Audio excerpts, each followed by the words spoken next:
ये अजीब कपड़े पहने लंबा आदमी और उसकी पीठ पर बैठी लड़की असल में प्रसिद्ध गोल्डन बॉय और जेड मेडन हैं। वे विशेष रूप से आत्माओं को लेने के लिए जिम्मेदार हैं। जो कोई भी उन्हें देखे उसे दूर रहना चाहिए। हालांकि दुनिया में हमेशा कुछ अपवाद होते हैं जो वास्तव में इन मौत के दूतों से लोगों को छीनने की योजना बनाते हैं। The haunted house specialist store के तीसरे और चौथे एपिसोड को देखना जारी रखने के लिए आपका स्वागत है। कहानी पिछले एपिसोड के अंत से आगे बढ़ती है। बहन की आत्मा को अंडरवर्ल्ड के दूत ने ले लिया था, लेकिन अजय को इसके बारे में कुछ पता नहीं था। आज सुबह उसने एक ग्राहक के साथ घर दिखाने का समय तय किया था। नए कर्मचारी ली जिंग ने साथ चलने की जिद की। वे खुशी खुशी बातें कर रहे थे कि तभी ग्राहक आखिरकार आ गया। हालांकि जैसे ही उन्होंने दरवाजा खोला, हर कोई स्तब्ध रह गया। जिस कमरे को पहले साफ किया गया था वो अब पूरी तरह गंदा था। ली जिंग हैरानी से इधर उधर देखने लगी और उसने आश्चर्यजनक रूप से अपने सहकर्मी योंग रेन को कोने में देखा। वो कुछ बड़बड़ा रहा था। फिर जैसे किसी ने उसे पकड़ लिया हो, वह पागलों की तरह बाहर भाग गया। अजय ने तुरंत आगे बढ़कर ली जिंग को एक तरफ धकेल दिया। ली जिंग ने सांस भरी और ऊपर देखा। योंग रेन की पीठ पर एक धुंधली आकृति चिपकी हुई थी। जैसे ही उसे कुछ एहसास हुआ, उसने भ्रमित अजय को पकड़ा और कमरे से भाग निकली। वो सीधे धूप वाली सड़क पर भागी।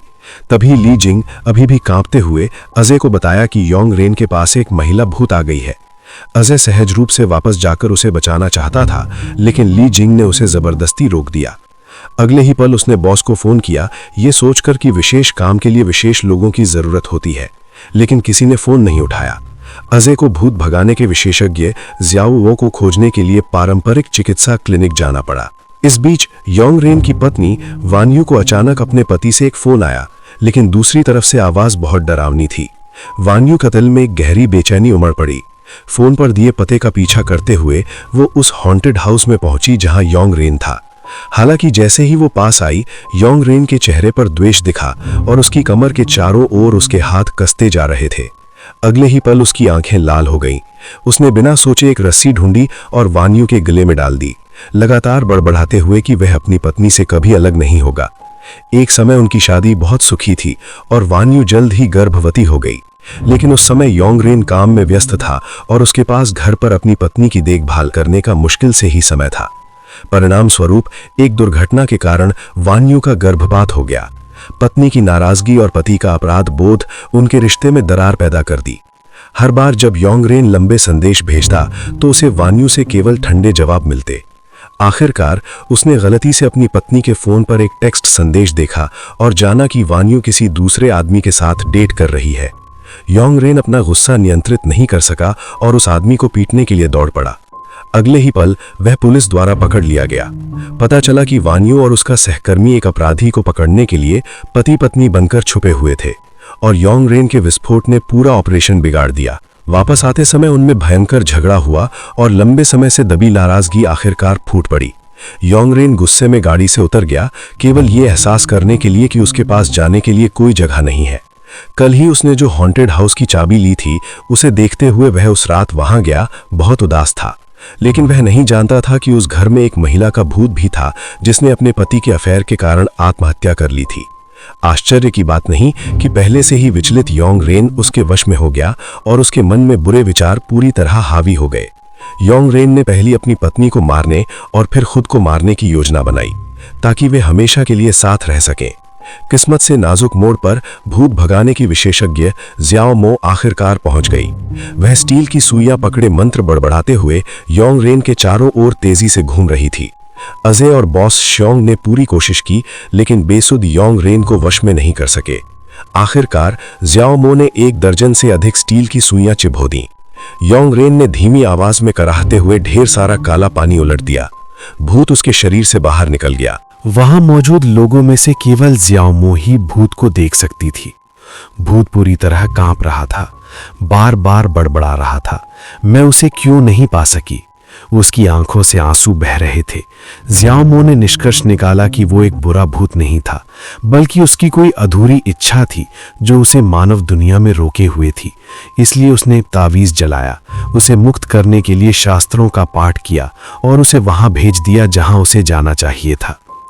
इस घटना के बाद योंगरेन और उसकी पत्नी के बीच संबंधों में थोड़ी गर्माहट आई। अजय भी विशेष रूप से ज्याओमो को धन्यवाद देने आया। अगर उसने समय पर कार्रवाई नहीं की होती तो परिणाम विनाशकारी होते। बातचीत के दौरान अजय ने पहल करके समझाया कि उसने हॉन्टेड हाउस एजेंसी में ये नौकरी इसलिए ली क्योंकि उसकी बहन को हार्ट ट्रांसप्लांट के लिए पैसे चाहिए थे। इस स्पष्टीकरण से ज्याओमो का उसके प्रति रवैया बदल गया और उसने सक्रिय रूप से उसकी बहन की हालत के बारे में पूछा। अजय ने सिर हिलाते हुए कहा कि सब ठीक है। उसने कल ही मास्टर यांग को एक अनुष्ठान करने के लिए बुलाया था। हालांकि ये सुनकर ज्याओमो का दिल बैठ गया। उसने सुबह ही सुना था कि मास्टर यांग को एक दुष्ट आत्मा के विपरीत प्रभाव का सामना करना पड़ा और उसने अपनी ही जीभ काट ली। कुछ गड़बड़ महसूस करते हुए समूह तुरंत अस्पताल पहुंचा। ज्याओमो की भौहें और भी तन गईं क्योंकि ज्यावाई की मुख्य आत्मा उसके शरीर में नहीं थी। अगर इसे समय पर वापस नहीं लाया गया तो वो वनस्पति की तरह हमेशा के लिए सो जाएगी। अजय की चिंतित अभिव्यक्ति देखकर ज्याओमो का दिल पसीज गया। उसने दादी बी की आपत्तियों की परवाह किए बिना सक्रिय रूप से ज्यावाई की आत्मा खोजने का वादा किया। उसने अजय से अपनी बहन की कोई पुरानी चीज देने को कहा जिससे आत्मा की स्थिति जल्दी से पता लग सके। अजय ने एक पल सोचा और वो घड़ी निकाली जो ज्याओवाई ने बचपन से पहनी थी। इसे प्राप्त करने के बाद ज्याओमो ने जमीन पर सिंदूर से अजीब चिन्ह बनाए। जब सब कुछ तैयार हो गया तो उसने अजीब हाथ के इशारे करने शुरू कर दिए।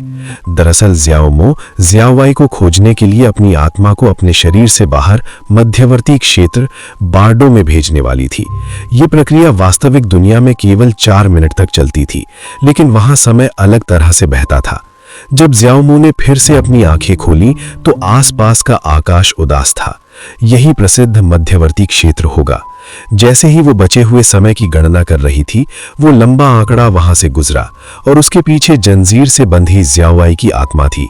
ज्याओमो ने तुरंत ज्याओवाई की पीठ पर लगा तावीज देखा और पूरी कहानी का अस्पष्ट अनुमान लगा लिया, लेकिन व्यक्ति को बचाना प्राथमिकता थी। उसने पहले रेत में लोहे की जंजीर को ठीक किया, फिर एक आग की कुल्हाड़ी चलाई। मौके का फायदा उठाकर व्यक्ति को बचाने की योजना बना रही थी। हालांकि वो लंबा आंकड़ा कम आंकने वाला नहीं था। उसने अपनी मोटी लोहे की जंजीर वापस घुमाई। ज्याओमो ने सहज रूप से उसे रोकने के लिए अपना हाथ उठाया, लेकिन परिणाम स्वरूप वास्तविक दुनिया में उसका भौतिक शरीर भी घायल हो गया। ये अंडरवर्ल्ड दूत उम्मीद से कहीं ज्यादा सख्त था। ज्याओमो को लगातार कई बार नीचे गिराया गया। ज्याओवाई की आत्मा को संघर्ष करते हुए घसीटे जाते देख उसकी आंखें दुविधा से भरी थीं। दरअसल मरने से पहले ज्याओमो के गुरु ने उसे भविष्य के एक कर्म ऋणी यानी पिछले जन्म के दुश्मन से सावधान रहने की चेतावनी दी थी, क्योंकि वो उस आदमी से प्यार करेगी और उस आदमी की प्रेमिका के लिए मर जाएगी। अगर वो जीवित रहना चाहती थी तो केवल एक ही रास्ता था, वो जिस महिला से प्यार करता है उसे उससे पहले मरने दो। अब ये अवसर उसके सामने था, लेकिन ज्याओमो को अजय से किया वादा याद था। उसने हर कीमत पर ज्याओवाई को बचाने का फैसला किया। ज्याओमो ने एक तावीज निकाला, हवा में छलांग लगाई और राक्षस पर हमला कर दिया।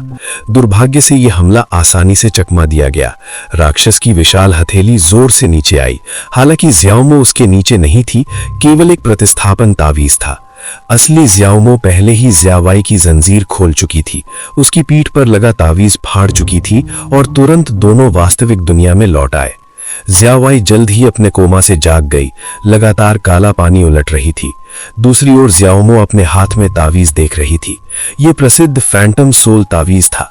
उसने ज्यावाई के शरीर की जांच करते समय भी इसे पहले देखा था।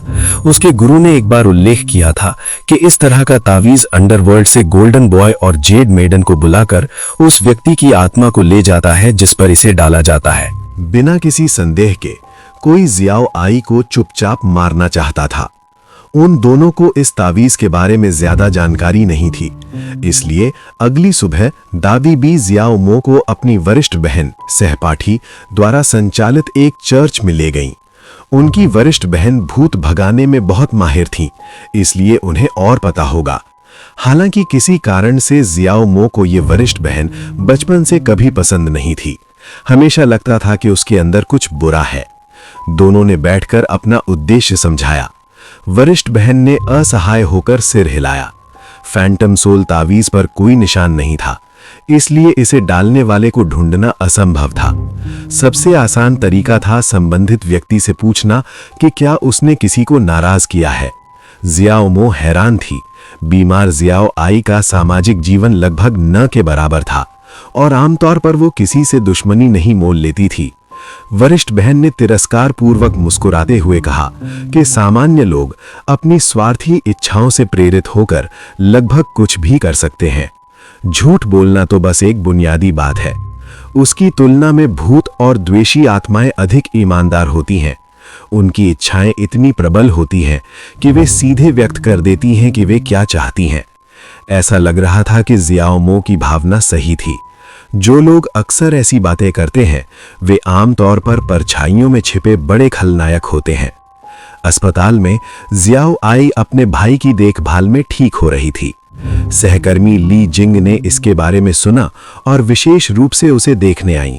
अजय को कपड़े धोने थे, इसलिए उसने ली जिंग से थोड़ी देर अपनी बहन की देखभाल करने को कहा।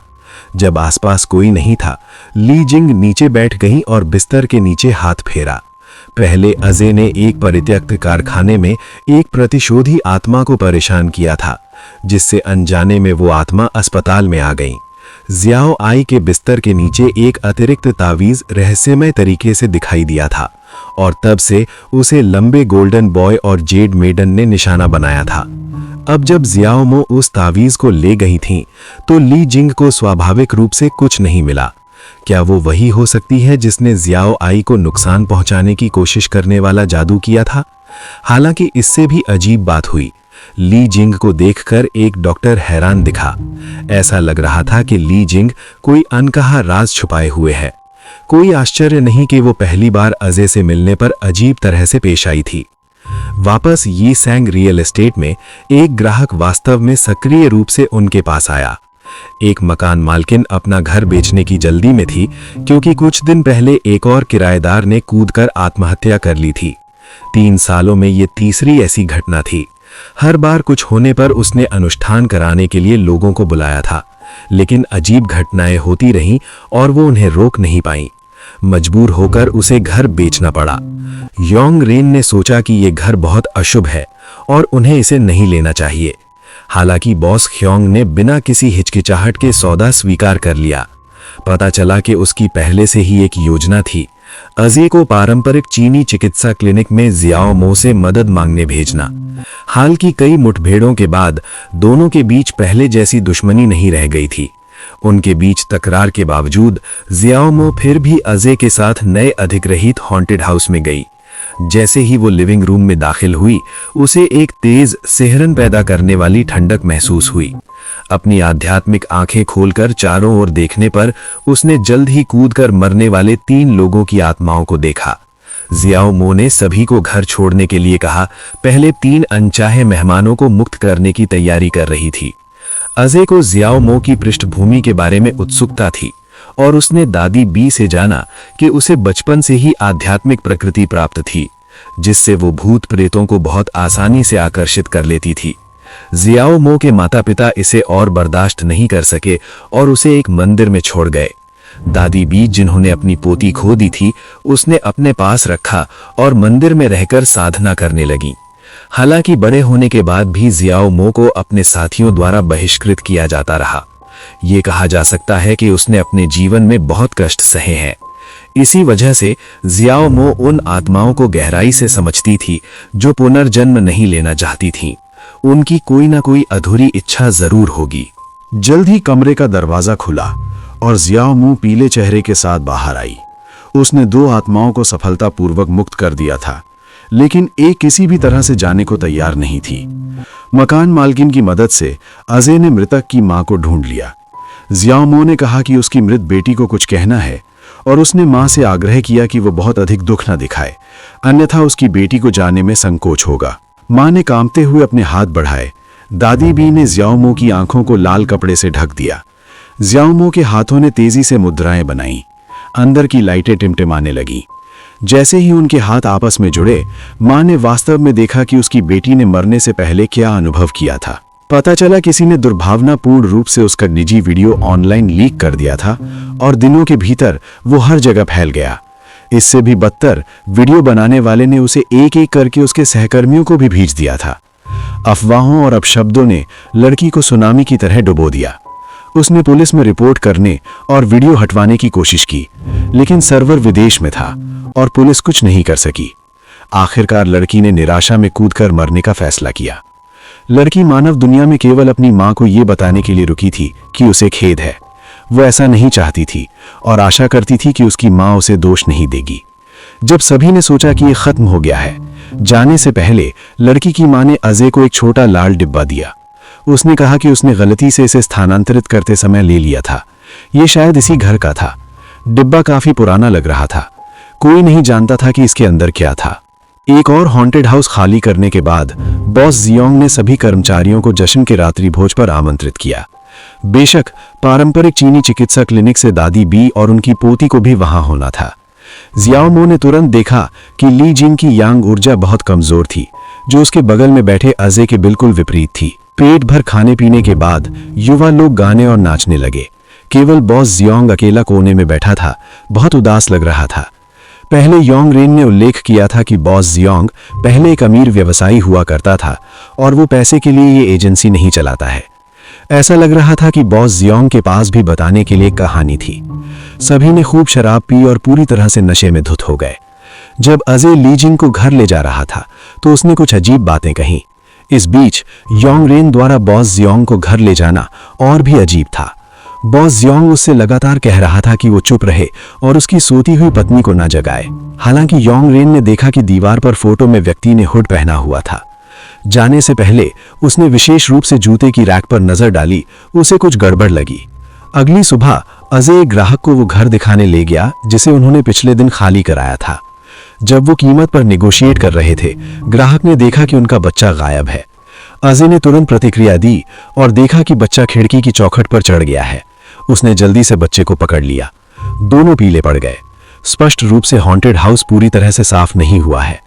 ये वो अजीब डिब्बा ही होगा जो फिर से परेशानी पैदा कर रहा है।